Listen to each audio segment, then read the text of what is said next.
ఆరుగాలం కష్టించి పంటలు సాగు చేస్తున్న రైతన్నకు అడుగడుగునా కష్టాలే. పెట్టిన పంటలు చేతికి వస్తాయో రావో, వచ్చినా గిట్టుబాటు ధరలు ఉండవు.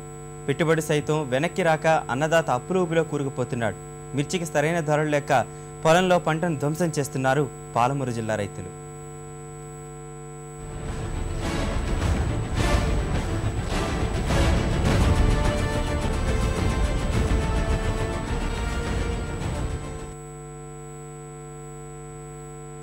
మిర్చి పంటకు గిట్టుబాటు ధరలు లేక మరోసారి నష్టాల్లో కూరుకుపోయాడు రైతన్న.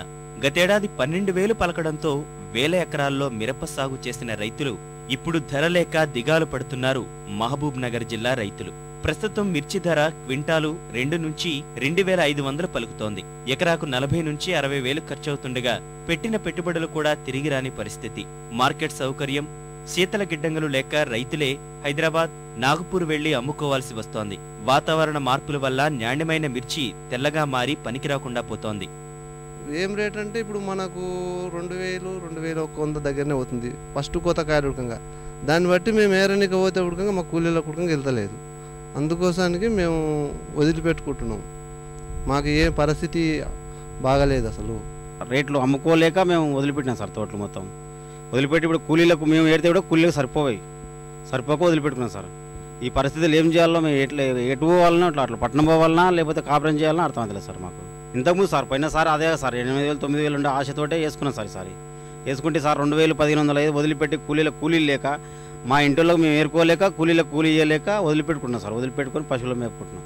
ఈసారి అనూహ్యంగా పురుగు మందులు, ఎరువుల ధరలు పెరగడం వల్ల పెట్టుబడులు పెరిగిపోయాయి. గిట్టుబాటు ధరలు లేక పండిన పంటను కోస్తే ఖర్చు పెరుగుతుందనే భయంతో పంటను పొలాల్లోనే దున్నేశారు పాలమూరు రైతులు. దాదాపుగా ఎకరకు పెట్టుబడి 40,000 దాకా ఖర్చు వచ్చింది.